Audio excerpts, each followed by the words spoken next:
Salut les gars, bienvenue à Fast Cabling. Aujourd'hui, nous nous attaquons à un projet vraiment difficile.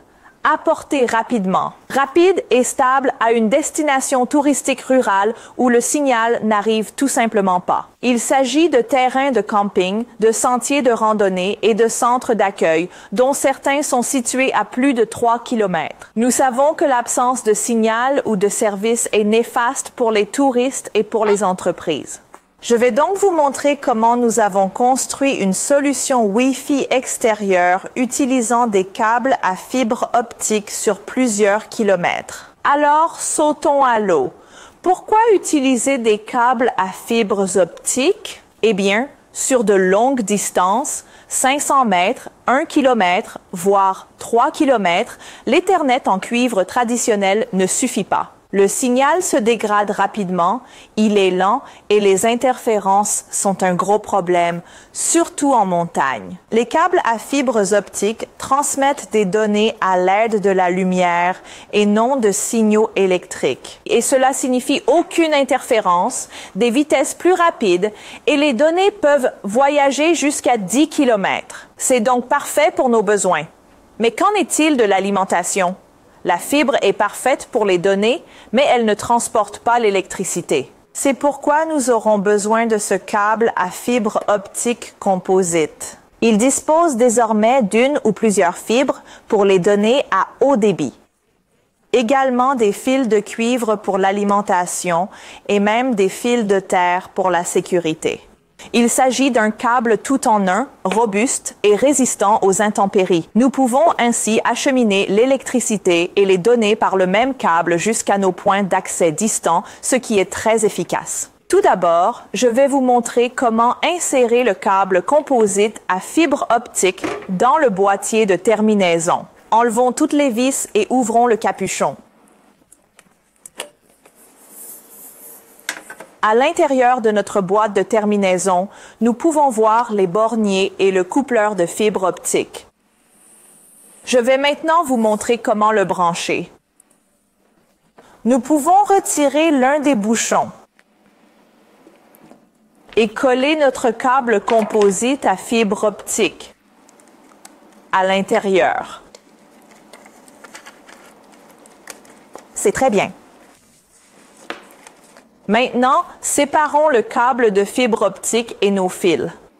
Ces deux câbles sont des câbles à fibre optique. Nous avons les fils positifs et négatifs.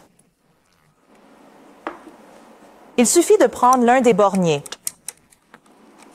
et de le desserrer.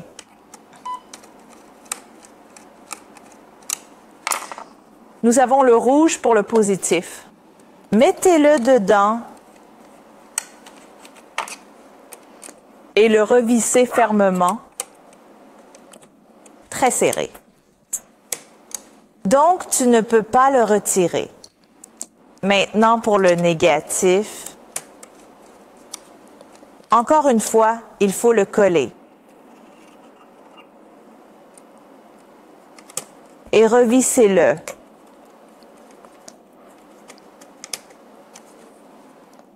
C'est assez serré. Et le câble de mise à la terre. C'est notre point de mise à la terre. Enroulons-le autour. Et connectons un autre câble de mise à la terre pour aller à la terre, comme ceci. Mettons-le ici.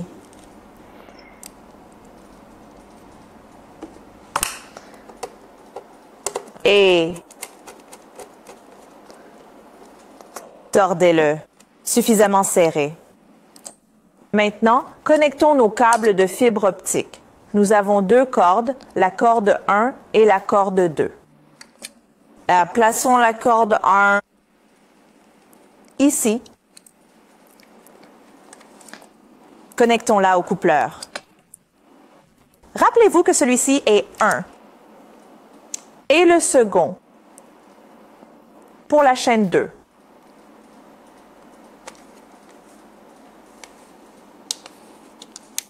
Très bien, nous avons maintenant terminé.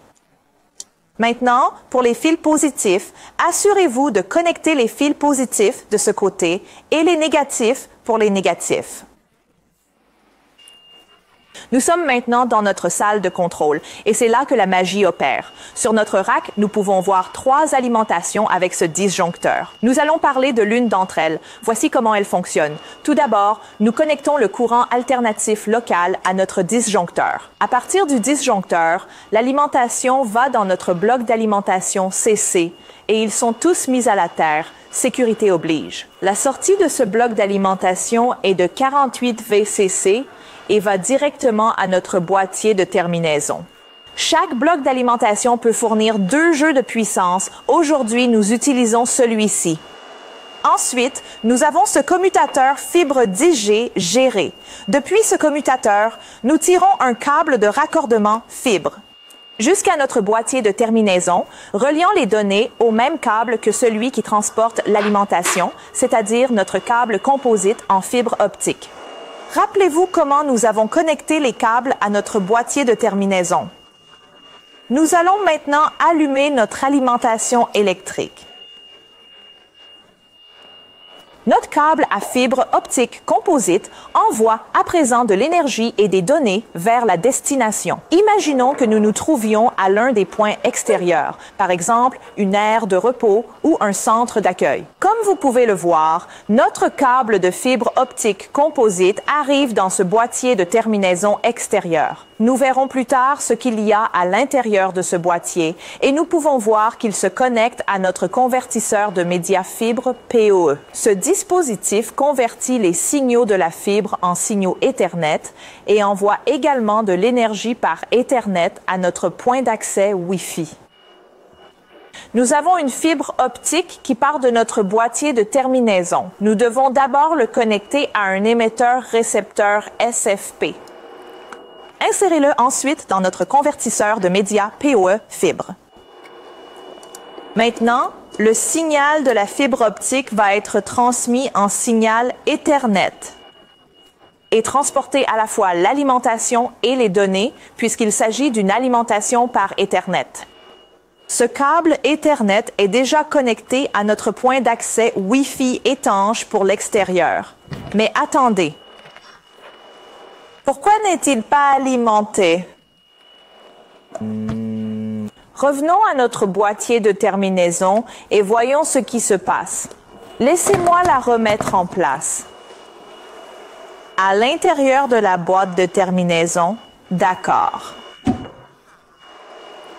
Nous pouvons voir un disjoncteur DC et aussi un protecteur de surtension. Nous devons l'allumer comme ceci afin d'envoyer de l'énergie à notre point d'accès Wi-Fi. Le parasurtenseur est également crucial car la foudre représente un risque réel dans les installations extérieures. Jetez maintenant un coup d'œil à l'arrière de notre boîtier de terminaison. Les câbles composites en fibre optique entrent ici. Les câbles d'alimentation et notre câble de fibre optique. Le câble à fibre optique se connecte ici à un coupleur et se connecte au cordon de raccordement à fibre optique. Les fils d'alimentation vont dans notre disjoncteur qui se connecte au parasurtenseur et sortent d'ici et directement au convertisseur de médias. Tout cela est probablement fondé, ce qui est essentiel, car sans mise à la terre, un coup de foudre pourrait détruire votre équipement ou pire, déclencher un incendie. Vérifions maintenant si notre convertisseur de médias est allumé. Oui, tous les voyants sont allumés. Et aussi, notre point d'accès sans fil reçoit l'énergie. Oui, c'est le cas. Un autre détail important dans cette installation, la chute de tension. Même si nous envoyons 48 V depuis la salle de contrôle, le temps de parcourir 2 ou 3 km, la tension peut chuter à 44, voire 42 V. Mais ce convertisseur de médias est doté d'un amplificateur de tension intégré. Il garantit que la sortie reste à une tension stable de 48 V pour l'alimentation par Ethernet, qui est capable d'alimenter notre point d'accès Wi-Fi. Une petite fonction intelligente qui fait toute la différence. Enfin, parlons un peu plus de ce cas. À l'origine, notre client souhaitait mettre en place un réseau Wi-Fi maillé à travers la montagne, mais voici ce qu'il en est. Le Wi-Fi Mesh est bien, mais dans les espaces restreints. En montagne, les nœuds sont trop éloignés les uns des autres et il y a trop d'interférences, ce qui entraîne des interruptions et des retards. Nous vous recommandons plutôt de donner à chaque point d'accès le même SSID et le même mot de passe. Ainsi, lorsque les touristes passent d'un point A à un point B, leur téléphone se reconnecte automatiquement au point d'accès le plus proche. C'est transparent et plus fiable. De plus, c'est plus facile à entretenir et beaucoup plus abordable. C'est ainsi que nous avons apporté un Wi-Fi rapide et fiable dans les montagnes en utilisant un câble en fibre optique composite, le convertisseur de médias Fibre Power et la planification extérieure. Si vous travaillez sur un projet similaire, sur un campus rural ou en extérieur, cette configuration peut être facilement adaptée. N'hésitez pas à poser vos questions dans la section des commentaires ci-dessous. Et n'oubliez pas d'aimer et de vous abonner si cette vidéo vous a été utile. Merci beaucoup de vous être joints à nous. Je vous donne rendez-vous dans notre prochaine vidéo.